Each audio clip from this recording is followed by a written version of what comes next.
A'udhu billahi minash shaitani rrajim. Bismillahir rahmanir rahim. Assalamu alaikum warahmatullahi wabarakatuh. Muganda wange, nsaba onzikirize tuddemuko ekibuuzo kimu. Baswahaba bonna ab'ebitiibwa bonna baali balongoofu oba mwalimu abatali balongoofu? Onfuna bulungi? Bonna baali bakola amateeka ga Allahu subhanahu wa ta'ala nga bwe galina okolebwa oba abamu baagajeemera? Kyetwagala okubeera nga tukola ki? Tutunuulira mu bufunze. Twagamba nti baswahaba balimu emiteeko egy'enjawulo.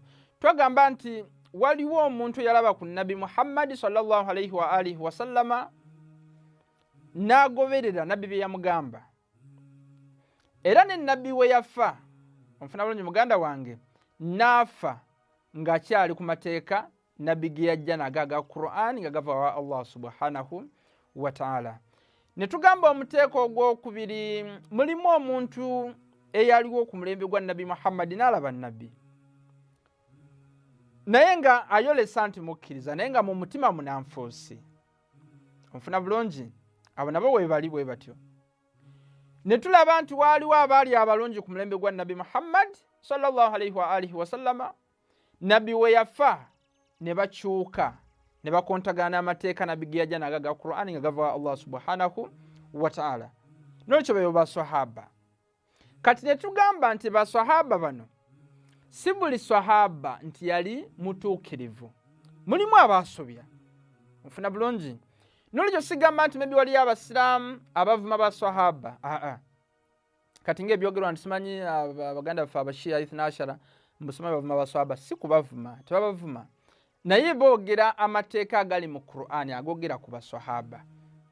Kati nga tweyongerayo wano ensonga esooka nti baswahaba bonna tebaali batuukirivu. Mu surati Nisa ya 64, walau annahum idh zalamu anfusahum ja'uka, agamba nti singa we baasobya akaseera ke baasobya bajja gy'oli Nabi Muhammad sallallahu alaihi wa alihi wasallama ne beetonda nobeera ng'obasabira wa Allahu subhanahu wa ta'ala, lawajadu llaha tawwaban rahima, bandibadde basanga Allah subhanahu wa ta'ala, bandibadde basaasira Allah subhanahu wa ta'ala n'abawa ekisa kye. Kyetwagalamu wano kiri kimu, nti abamu babagamba bagende wa nabbi, onfuna bulungi, beetonde amazambi ge baali basobezza, beenenye oba nabbi abasabire, onfuna bulungi, babagamba nti bagende wa Nabi Muhammad babeere nga basaba Allah subhanahu wa ta'ala abeere nga abasaasira, oba nabbi abeere nga abasabira, onfuna bulungi, ne beeteekamu takabbulu ne bagaana.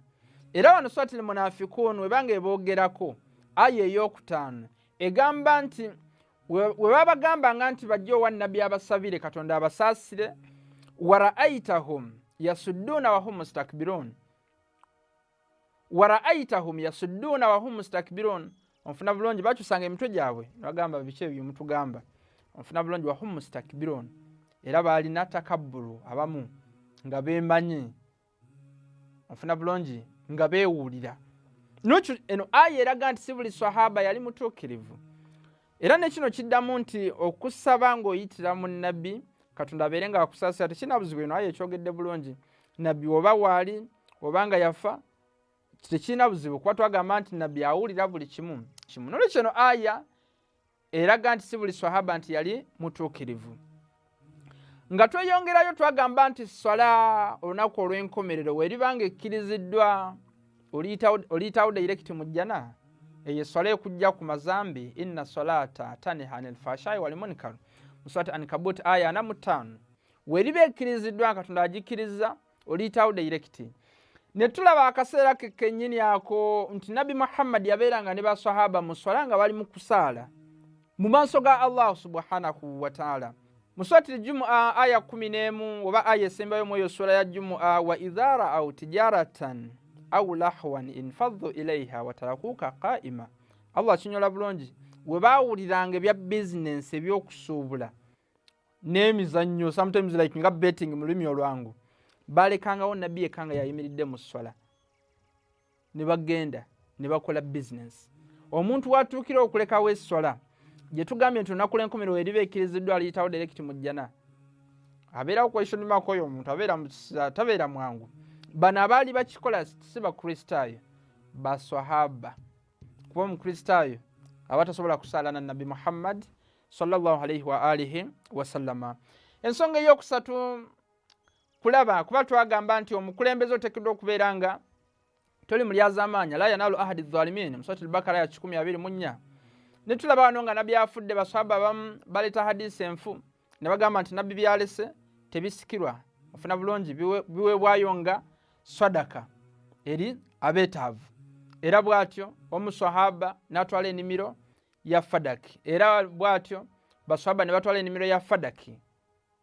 Ofuna bulungi baswahaba ne batwala ennimiro ya fadaki nga bagijja ku muwala wa Nabi Muhammad sallallahu alaihi wa alihi wasallam, Fatima Zahra. Gwe twagamba nti Fatima bizatu minni nga Nabi yagamba Fatima kiyungo ku mubiri gwange, amunyizaanyiza amusanyusa ansanyusa.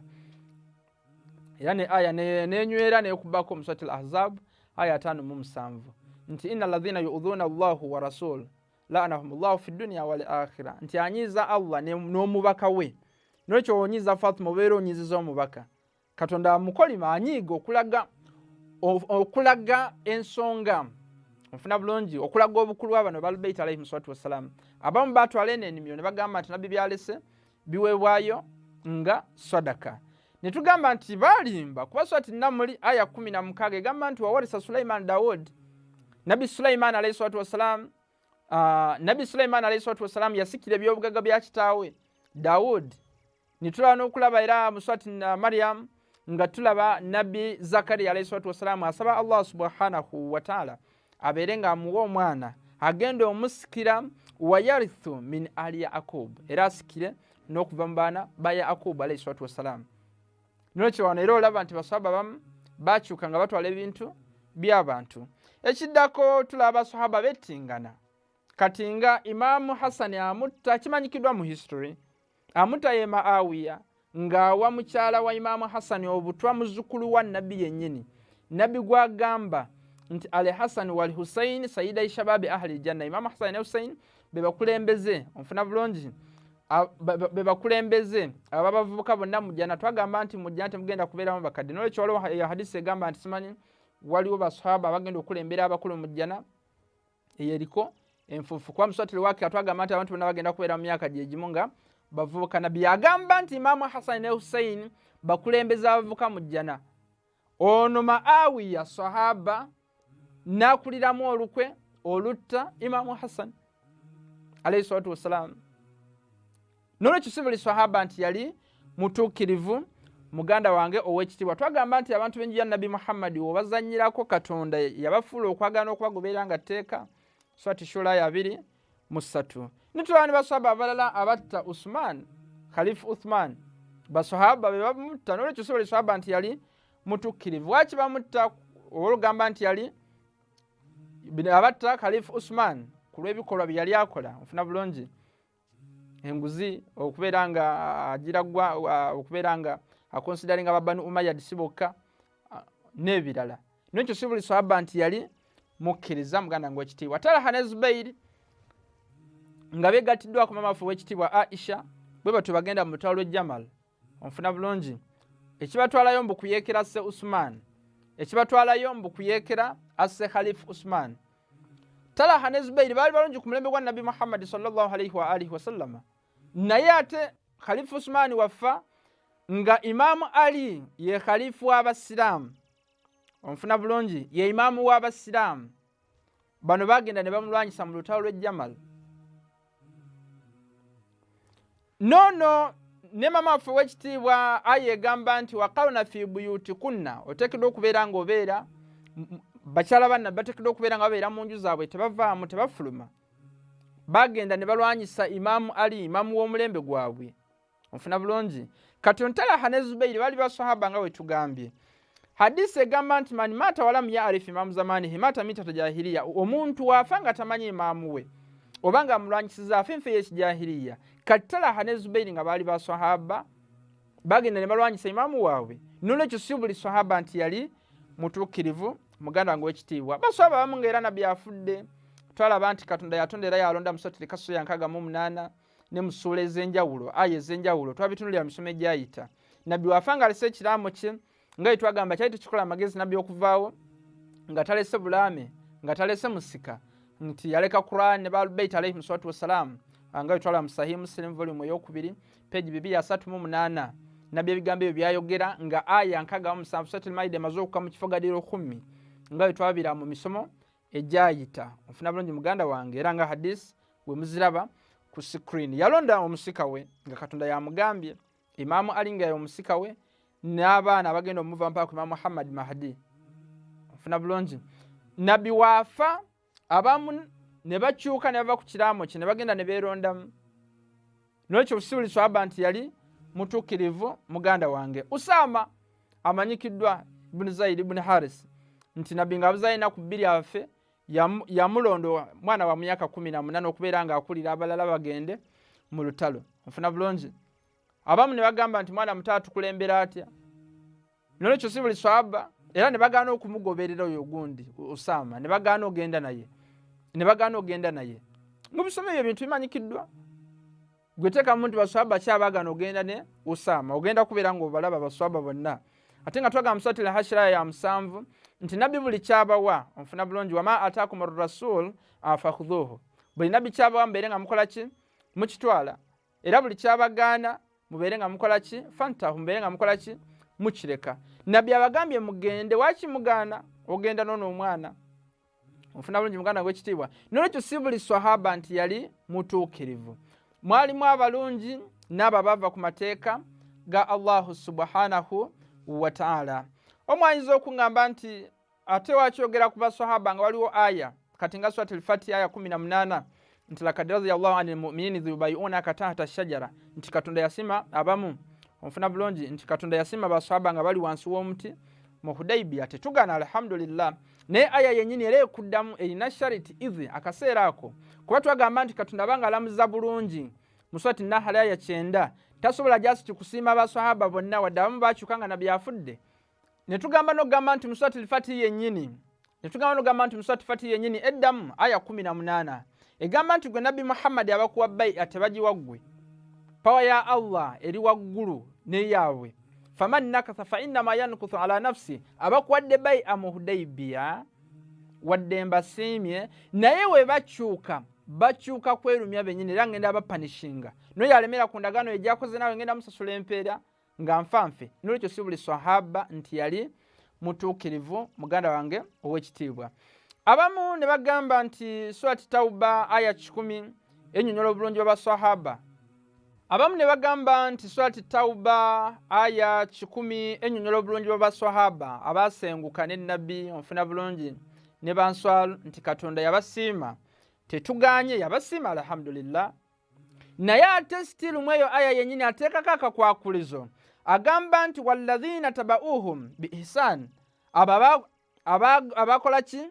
abagoberezaako emirimu emirungi ne bakola emirimu emirungi kuba tugambye tekikola sensi gwe jasiti okusiima lubeerera wadde okyuse Katonda abeera Katonda kika kyoyo n'ekyo Katonda nga wali mwenkanya onfuna bulungi nga we tugambye nti emirimu agikola na bwenkanya tali azamanya muntu yenna ng'alina bateekako charity condition akalombolombo onfuna bulungi nti wokyuka weri azamanya gwe kennyini era neno aya agamba nti abagoberezaako emirimu emirungi kwabo abasenguka ne Nabi Muhammad ne bana bamutaasa ne bagoberezaako emirimu emirungi beebo radiyallahu anhum wa radu an onfuna bulungi yali pleased nabo yali musanyufu nabo n'olwekyo muganda wange w'ekitiibwa waliwo ne Suratul Fatiha aya 29 egamba nti Muhammadun Rasulullah walladhina ma'ahu ashiddaa'u 'alal kuffari rahamaahu bainahum paawe gwerayo abamu bagamba nti eno aya eyogera nti Katonda